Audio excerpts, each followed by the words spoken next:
Olá, amigos da TV Atualidades do Direito. Falaremos hoje com o professor Fabrício Bolzan sobre uma notícia que foi vinculada na mídia sobre um erro judiciário e a responsabilidade civil do Estado. Seja bem-vindo, professor. Gostaríamos que o senhor falasse um pouquinho para a gente do caso concreto. Olá, Patrícia, amigos do Atualidades do Direito.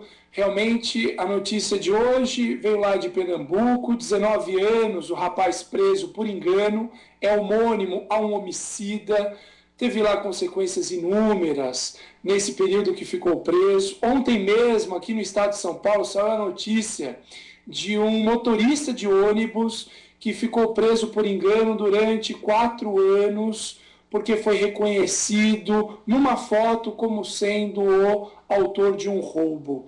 E depois se descobriu, em ambos os casos, que se tratava de um erro do Poder Judiciário.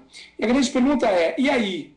Diante de todos os transtornos e danos ocorridos para essas pessoas, vítimas do erro judiciário, há o dever do Estado de indenizar?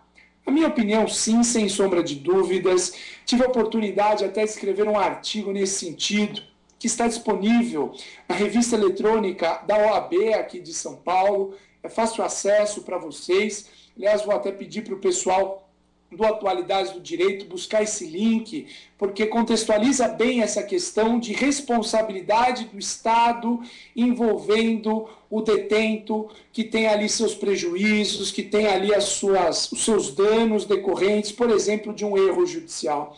E lá nós concluímos que o Estado tem sim responsabilidade pelos danos causados aos detentos, principalmente no caso de erro judicial. Aliás, a própria Constituição, no artigo 5º, inciso 75, deixa muito claro isso, a responsabilidade do Estado, o dever de indenizar pelo erro judicial e também quando deixar o detento preso por mais tempo do que aquele fixado na sentença. Então, sem sombra de dúvidas, há o dever de indenizar. E a grande dúvida é, mas essa responsabilidade do Estado, será que ela é uma responsabilidade objetiva ou subjetiva?